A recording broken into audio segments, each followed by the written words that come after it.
Europe must stop being naive.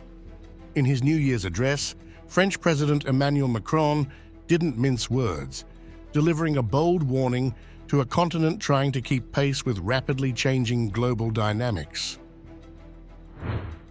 With the Ukraine-Russia gas deal now a thing of the past and tensions heating up in the Middle East, Macron painted a clear picture. Europe is facing mounting security threats and can no longer count on others to step in and protect it. He stressed the urgency of Europe standing on its own 2 feet in a world that feels more unstable by the day.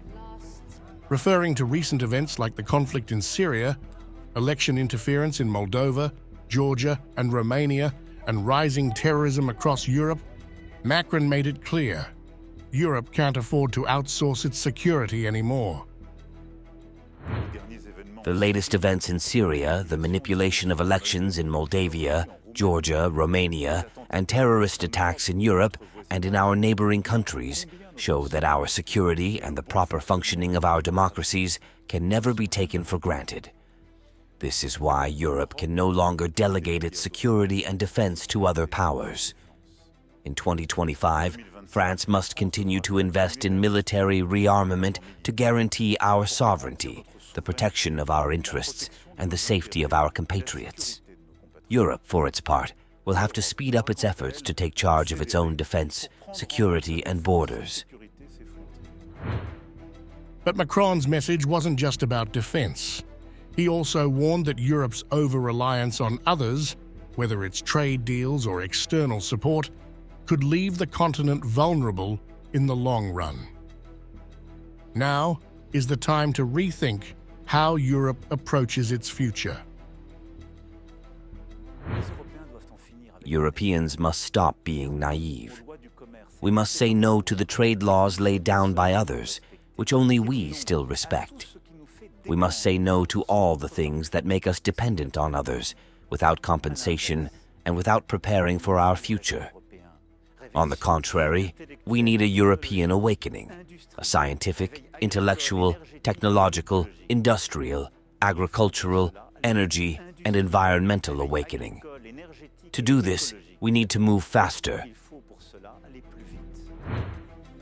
This call to action gained even more weight in the aftermath of the Ukraine-Russia gas transit crisis, which has left EU countries scrambling to find reliable energy sources.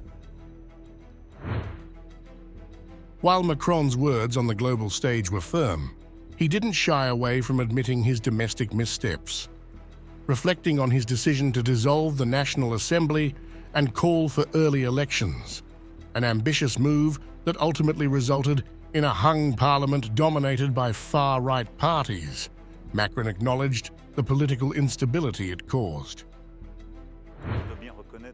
I must recognize tonight that the dissolution has, for the moment, created more division in the Assembly than solutions for the French. If I decided to dissolve, it was to give you back your voice, to regain clarity and avoid the immobility that threatened. But lucidity and humility command the recognition that, at this hour, this decision produced more instability than serenity, and I take my full part for that. In a shift from his usual approach, Macron hinted that referendums could be a key tool in resolving crucial national issues in the coming year. While he didn't directly use the term, he suggested that the French people might soon have a chance to weigh in on decisive matters that could shape the country's future. Macron's remarks reflect the challenges of a year defined by global tensions, domestic struggles, and the growing pressure for Europe to find its own way forward. Whether his vision of a European awakening will strike a chord with EU leaders is still unclear.